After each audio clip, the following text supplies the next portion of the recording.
Hi, I'm Christopher Hi, Sutton. everybody. This is Bob Hey guys, Bergen. this is Stephanie Shea. Hey, I'm Veronica Taylor. Hey everybody, this is Billy Hey West. guys, I'm Ryan Colt Levy. Hi, this is Kyle Hi, Aber. this is Kira Buckley. Hi, I'm Jameson Price. Hi, I'm Sean Chiplock. You are listening to Two Dads. You're listening to the Two Dads. Two dads. Two dads. Two dads. Two dads. Two dads. Two dads. Two dads. Two dads And and a a podcast. podcast. A couple of dads on a podcast. Yes, I feel powerful. Welcome back. We're here. We're doing it again. We For you are. guys. Yes. I yes. forgot I'm allowed to talk. You are. You are. I do give you permission to do that this time. I'm happy to be back here. I am very In my happy to be back too. Space. I've got my things. Same. I moved from my office upstairs down into the basement. A lot more room, a lot more space. You got more space. Yeah. Yeah. That's exciting. I can't wait to get to your space and do stuff like cards and stuff. Yeah, that's going to be That'll fun. be fun. That'll be a lot of fun. But that's not what this is about. We are starting up again with a more structured take on the podcast, and I'm kind of excited. We're giving it some thought. Where we're starting with this time around is we're doing Two Dads Take on Dads. Let's be honest. The making a list is always fun. Checking it twice is even more. We'll do some lists, I'm sure, again, but what are we good at? What are we best at in life? Well, okay. What do we do in life with most of our time? We're dads. Yeah, we're dads. We're dads. Don't get yourself in trouble by answering down that. there. Dads. Two dads. So we're gonna do a dad thing. This was your idea, by the way. It was. So tip the cap. You know. So we're doing Two Dads Take on Dads. And we're not fighting other dads on camera, as fun as that would be. No. What we're doing... We're not doing it, and we've got another Two Dad Takes on Dads. That is for our OnlyFans page. Yeah. It's a different type completely of taking separate. on dads. Yep. This is we are here. taking on... It's our take on other dads in media, in video games, in anime, and anything else that we can think of. The stuff that we love... There's dads all over the place. And so what we want to do is we want to look at them and make ourselves feel better because they're terrible at being dads. Yep. So we have a format for this, and it is going to be a history of the character and their parenting in the past. We're going to identify their parenting style. We're going to break down the parenting. Breakdown. Yeah. There's a few different breakdowns. There's the 4 style breakdown, and then there's the 12 style breakdown. We're going to use kind of a blend of both. Yeah. I don't know. It gives us more options to blend definitely. them together. And we're going to mostly be talking about our take on that, but maybe if some cheekiness, advocate or maybe highlight some good things every now and then if we can. If we can. This is all about making us feel better about our own parenting styles. Let's be honest. We're going to break down ultimately how their parenting style affected their kid or kids, and then we're going to label them. Yeah. Good dad, bad dad. Good dad, bad dad. Wow. It doesn't have to be black and white like that, but it'll be in that general rule of thumb of were they good? Are they good? Were they bad? Are they bad? So, past, present, potential future, how we think that's going to be. So I'm excited. Right. So tell us, who are we? Oh, continue, please. Whew. We picked a good one today. Oh, yeah. To start with. Yes. Like there's depths here. There's depths on depths on depths. And we started with the anime. We started with an anime that's premiering, re-premiering soon. Very soon. New season. With My Hero Academia, and we're going to talk about Enji Totoroki or Endeavor. Quirk, Hellflame. What a badass name that is, too. I know. It really it tees up his personality perfectly. Oh yeah. So little history on Enji. He is a dad, and he's got kids. That's a good one. More than Sorry, I couldn't help myself there. I couldn't help myself, okay? He's for the longest time. By the way, straight up top, spoiler alerts. This whole Yeah, episode's gonna be spoilers. one massive Spoilers. spoiler. Spoilers. Spoilers. Spoilers. Because we were both fully Spoilers. caught up, and Yes. we will be taking this up to current Yes.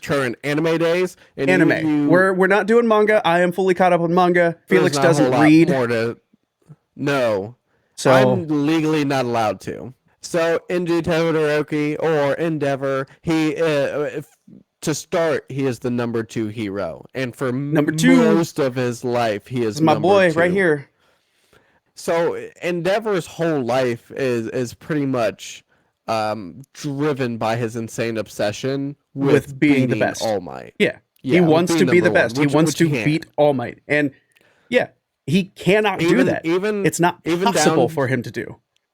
Before his parenting style, down to his arranged marriage with a ice quirk family, Yes. so that So he can, because So in the world of Yeah, go My ahead. Hero, it's illegal to have kids just to make them have better quirks. Like it's something they've thought of. You're not supposed to do it, but there's ways to get around that.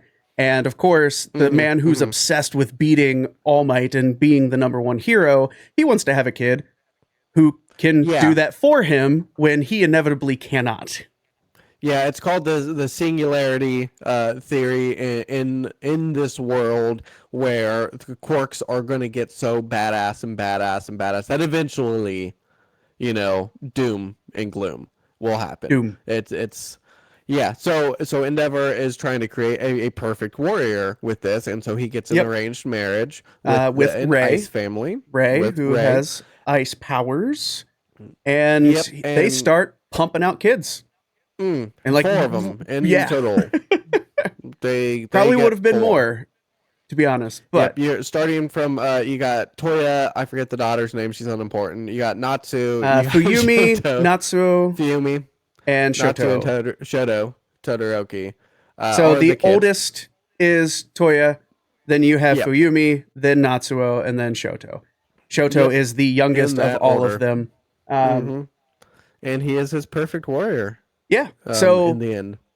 to be fair, Oh yeah, I didn't explain that part. Why? The why. Sorry, I completely. Endeavor's biggest weakness is that as he gets powered up, as he expels heat, he literally overheats. starts to deteriorate his body. yes. Yeah, he that's overheats essentially. Hellfire. He covers himself in Yeah. hellfire, and he becomes so hot forgot. that it goes past his heat resistance, essentially. And Yeah, so the yeah. whole reason he did the ice marriage is to have a kid who can use that and the hellfire to Not counteract deteriorate. that and be super, super duper powerful. That's the only thing holding him back from beating All Might in his mind. Yes. Little does Yes. he know. So we'll start off yeah. a little bit with the history of his kids. And this is again major spoilers. Major spoilers. Toya, Yeah, because we can start with Toya. who is his youngest kid, who, man, Toya, you feel bad drove for him, him- and then he ends up being a jerk. So, you know, Yeah, it drove him insane. Literally, it literally drove him Toya's- insane. Toya's problem is he emits blue flames. He has Eventually. hotter fire than his father. He has hotter Yeah. fire than Endeavor, and And it's he literally grows stronger and melted his stronger. Flesh. Yeah. Well, Spoiler: it's Dobby. yeah, it's Dobby. That's the major spoiler with this. But essentially what ends up happening is Toya, he seeks his father's acceptance and affection with this. So he does everything he Yeah. possibly can to earn that from his father. And so at one point he goes out and he trains and practices, and pretty much everybody thinks he got so hot he literally burned himself to death. Yeah, And that's what And was the- believed for a very the long crazy time. part is with this, when you watch it, it doesn't seem like Enji was nearly as tough on Toya. It seemed like, if anything, Enji was a little hesitant with Toya because he understood how hot Toya could burn, But he didn't have Toya but he didn't have that ice power to help him, so he didn't want to push him too far because he knew what was doing to him was only going to be worse with the kid. So there was a bit of hesitation there, like you said, but at the same time, he still pushed him too hard and wouldn't give him the affection that Toya sought. And what I mean is, I don't think, I think with how like cold and heartless he is, I think he accidentally gave the wrong message to Toya that he wasn't intending to give to Toya, because he was super proud of Toya, a lot, always. But if as fathers, you tend to forget the message that you're sending across visually is not always the same as the message that you're trying to send internally. So with the middle two, there's not much on how the interactions with him as a parent went, other than they really weren't much. Yeah, they didn't inherit the abilities that he sought in a child. So he didn't really care about them. He was cold, he was distant, he didn't care. Not to quoted calling him a maniac bastard was his description. Yeah. At least once. So, pardon my French. And really, the coldness and the distance shows once Shoto enters in, because he literally prevents Shoto from interacting with these inferior... Yeah, Shoto was the masterpiece. Shoto inherited the ice and the fire. Shoto's power is literally half ice, half fire. Like, it's super original naming convention there. Half cold. Half hot, half hot, half cold. It's great. It's just as in-depth and good as Hellfire. It's great. Yeah.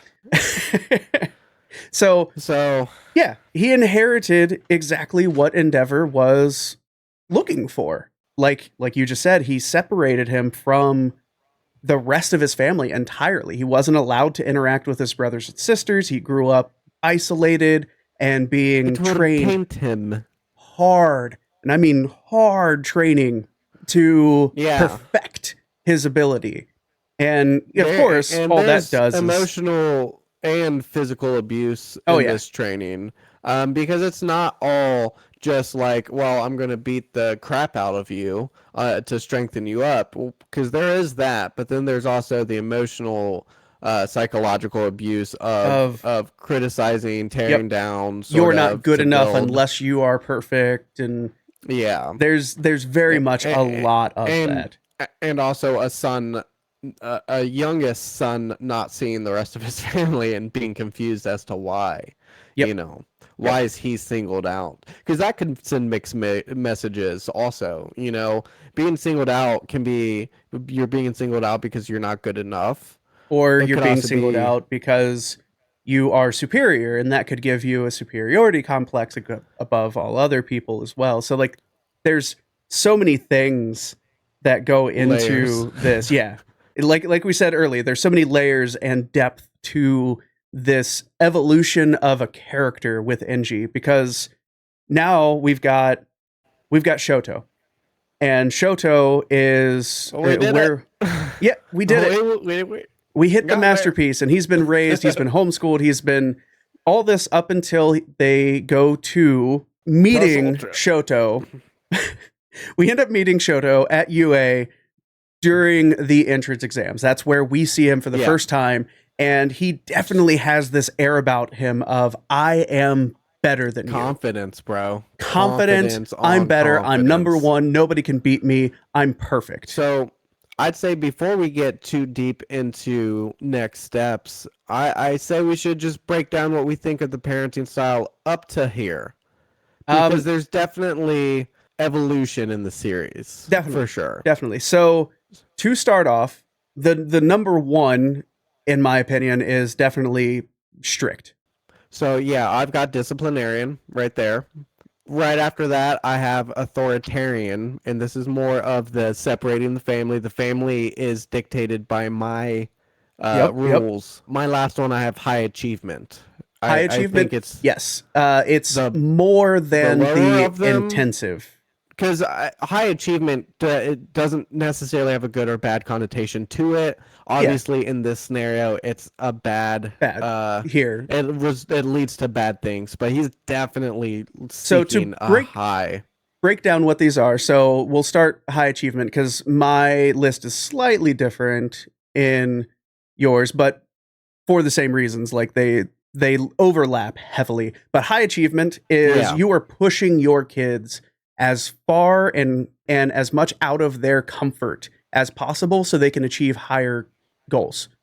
Yeah, that's really what that boils down to. Doing this, there's a good way of having high standards and achieving those that doesn't put too much undue stress on the child and can also motivate. You got to do it with some motivation. You know, you got to make sure they understand why you're trying to help them achieve these goals. And really, it should be their goals, not yours.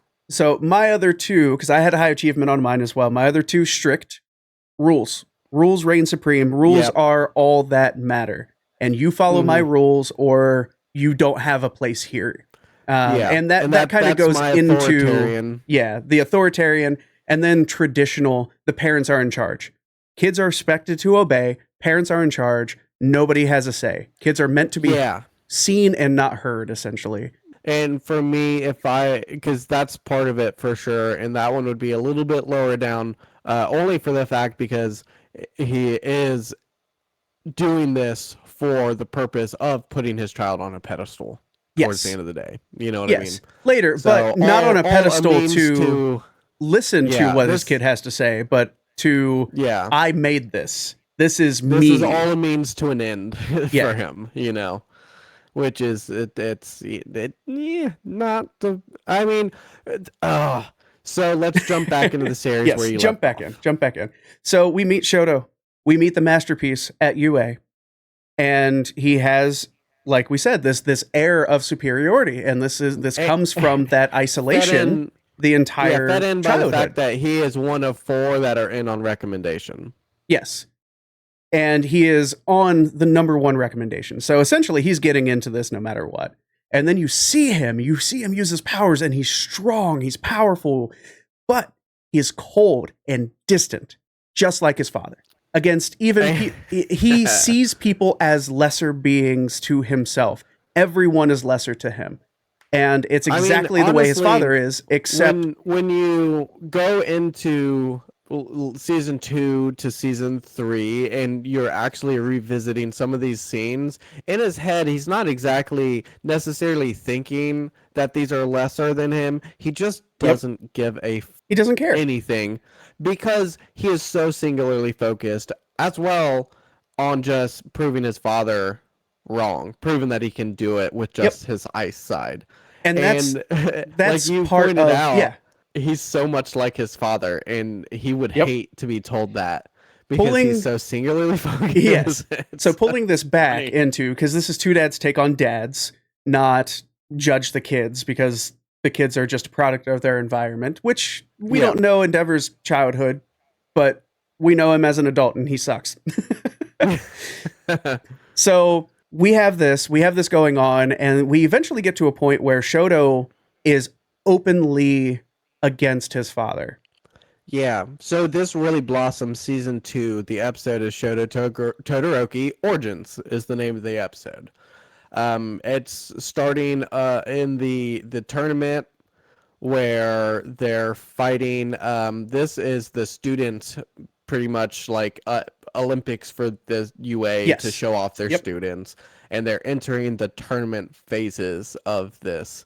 And this is where you get a lot of the, well, as the episode hints, origins of Shoto Totoroki. What? Yeah. Which also gives a lot of depth and background and history to Enji. Because it shows that relationship of Shoto and Enji growing up, and how abusive. You really get a good depth to how abusive it truly was. Abusive to Shoto, abusive to the other kids, abusive to his wife. It's and abusive to the family in such a way that it drove his wife to hate Shoto, hate her own child, because of what Enji turned him into. Yeah, and she doesn't even realize she's hating him half the time because she's just seen Endeavor. She's just seen Enji. Yep. She's not seeing her child. It's not, because when she does see him as Shoto, she's obviously in love with her child.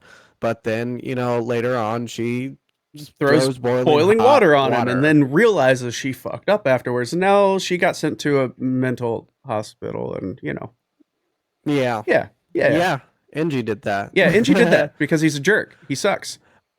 So, moving forward to where things really start to change. So we get to see that abusiveness. We get to see how he is and just reiterating everything we've talked about so far.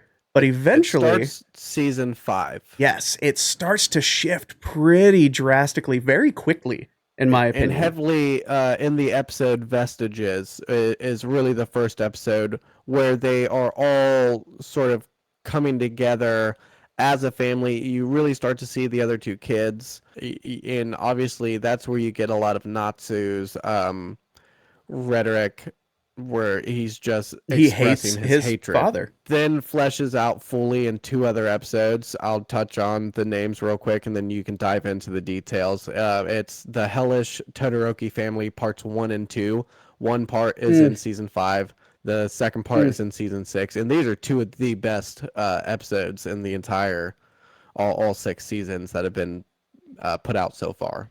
Now, correct me if I'm wrong. These are the episodes where we learn more about Toya. Yeah, so they touch on it, I think, in part 1, and then part 2 is right in the middle of Dabi coming out and saying that he is who he is. But really, in the season 5, they kind of touch on the fact that they had Toya and he was driven, because that was Natsu's big thing, is saying you killed Toya, basically. You killed him. And to this point, everybody believed that Toya was dead. Truly believed that Toya died. In a sense, he did drive Toya to kill himself because he wanted that affirmation. He wanted the affection and love of his father. And the only way to get it was through power. We'll reverse back a little bit because eventually, Enji starts to shift a little bit once it's revealed that All Might is retiring. Yeah, so it really, that's where it starts to make a little bit of a shift, and you start to see the wheel is in motion of Enji coming to grips with, oh shit, I've been a horrible person. Yeah, I think personally that All Might is directly responsible for that shift. And it's because when on the episode at the end of season 4 where Shoto and Bakugo are basically babysitting these little kids who are being hellions to their teacher. Yeah, that's a fun they're episode in the too. stands talking, and that's where Endeavor asks All Might, what does it mean to be a symbol? And All Might's answer, it's like it struck a nerve with Enji, and from then on out, he's like a different person. And so like he said, starts it's almost like a light switch being flipped. You start that, it gets switched, and he starts thinking and reflecting and realizes he screwed up. He drove his family away. He has nothing but his own power. And even that isn't good enough for him anymore, because now he'll never get to prove that he is stronger than All Might, because there'll never be that chance again, because All Might's done. So he starts to shift. Number 1. He got what he wanted. He got what he wanted. Wasn't worth it. But he realizes that's not what he really wanted. And so he does start to shift. He starts to atone. At one point, he buys a home for his family to live in without him so they could be happier. So this part of parenting, I think, is where he really is hitting on all cylinders, because he's not trying to force a thing. One episode I just got done watching, he's so excited because he finally got Shoto's phone number. Yeah. Shoto finally gave him his phone number. Yep. And he's texting him all day without a response. And he's just so pissed off that he's not getting a response from Shoto. And his flames are shooting out, and he's like angry at himself, as he should be. Yeah. But that's the thing. He starts to... Isn't he in school? Yeah. he starts to atone. And that's the big thing, is whether his kids accept his atonement or not, he tries. And that's something that is really hard for a lot of people who are like Enji, especially as they get older. A lot of people will just dig their hole even deeper. They'll just go all in and have no care for the world, where he realizes or the first step. Crocodile tears. Yeah. You'll get apologies where you're really not seeing the effort being made. He really steps up and he tries to make this change. And that's where things really start to move. We see him interacting with his kids more. We see him fighting for people instead of himself. And that's one of the biggest changes we see in him, is he's not trying to fight to show he's powerful. He truly, like you had mentioned earlier, stepping up in what is it like to be a symbol. He realizes that that is what he needs to be. Even if people don't accept him for it right away, that's the moment, the motion that he needs to take and move towards that symbol. And I love the family dynamic. I mean, obviously, I'll side note, because I don't have a place to put this in any of this episode, except for the fact that I love the fact that he's constantly, even before he's made this change, through his entire life after their mother is institutionalized, he leaves her favorite flowers in her room every week. Yep. So there is that level, like, he does realize, but he doesn't know how to take that next step. But eventually he starts taking those steps, which is huge. So the family dynamic is perfect, because you have the sister who is very much trying to be the mediator, very much still loves her father even through all this, and loves her family and wants to see them all together. You have the middle son, who very much is rolled as the middle son. He hates his father. Yep. He's got so much emotion towards his father. Then you have Shoto, who just has no emotion for None. most of it.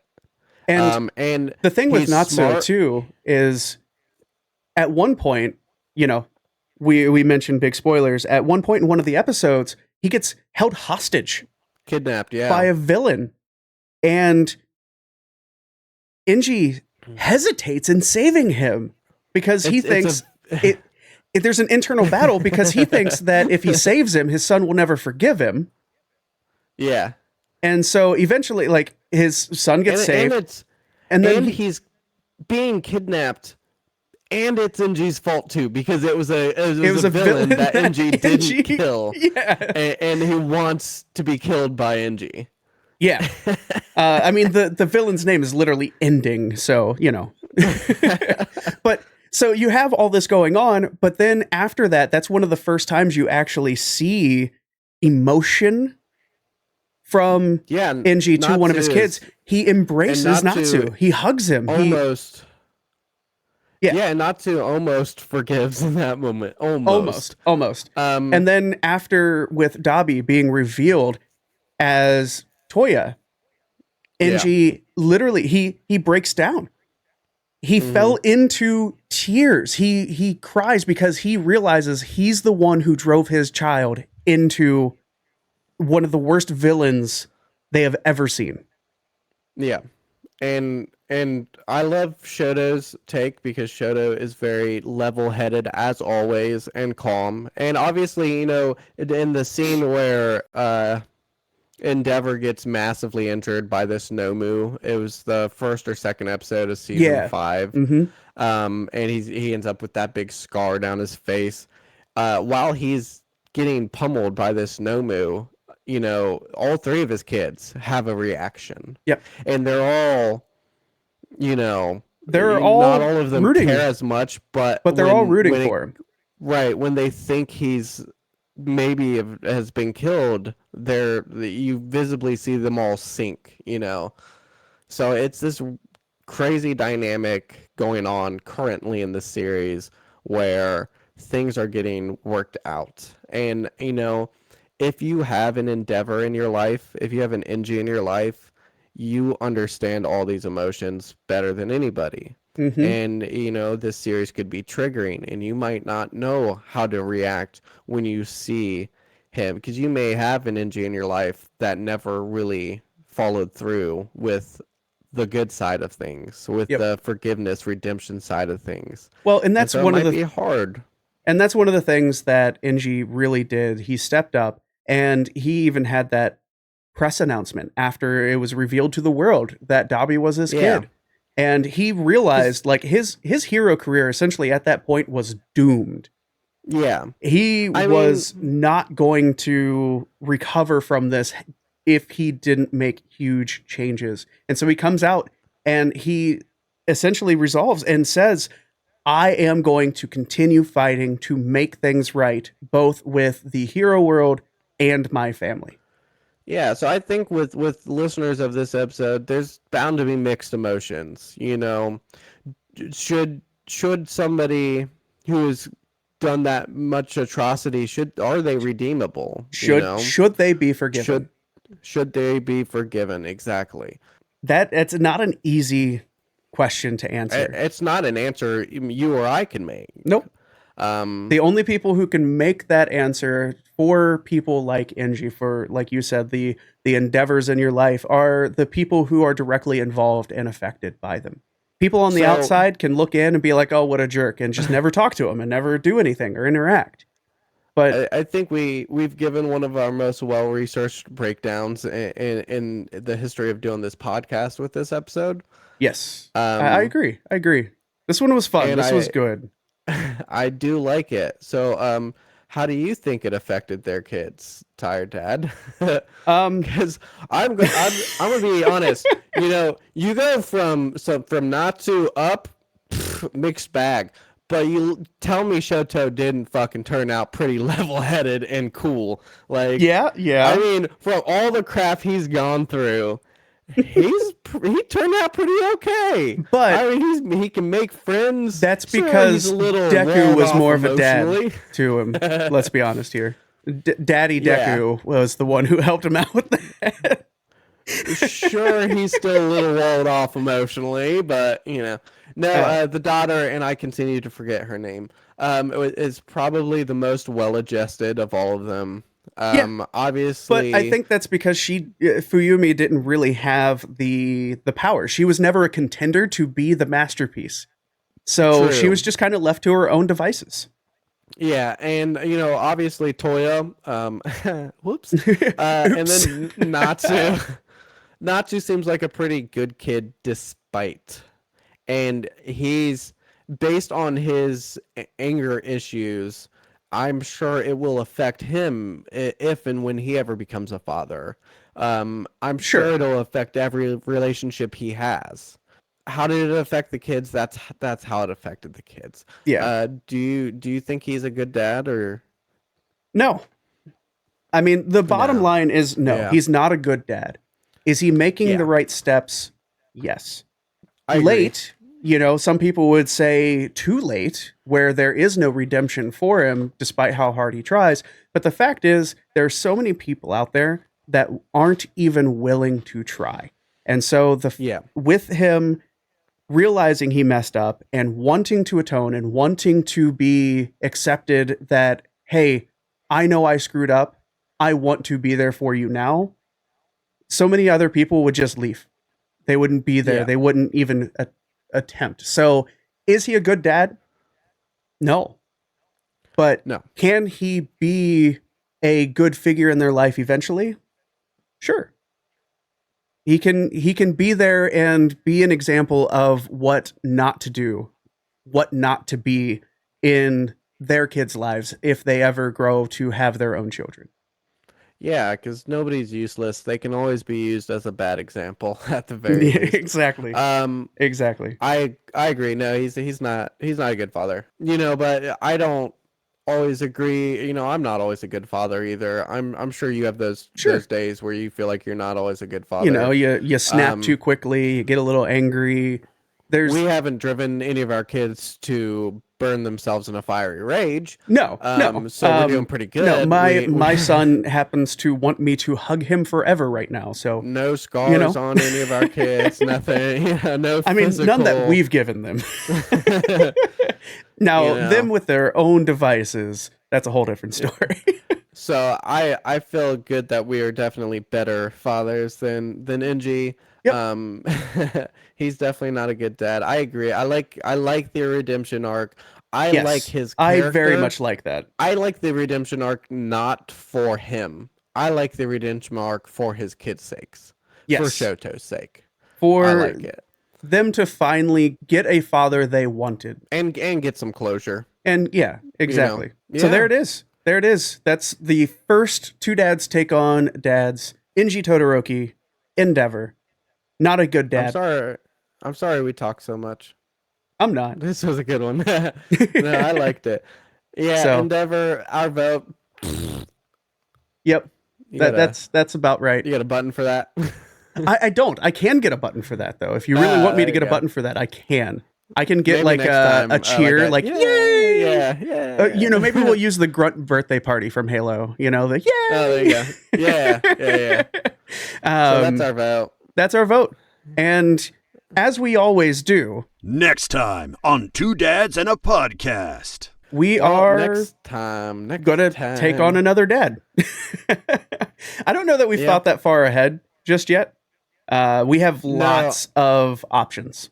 We have so many that we've talked about: anime, video games, comics. There's so many dads out there who are great dads, bad dads, and everywhere in between. And we are so excited to talk about it. So we'll take on a dad. Eventually we're developing ideas to take on, how we would raise children that were raised without dads. Yeah.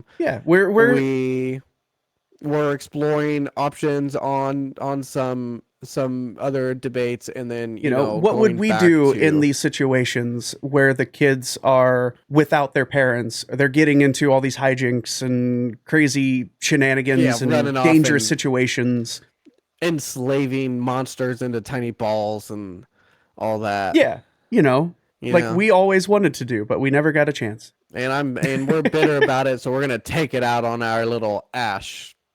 Shh. Hey, spoilers, man. Spoilers. What? We did say spoilers at the beginning of the episode. Did my inside thoughts become outside thoughts again?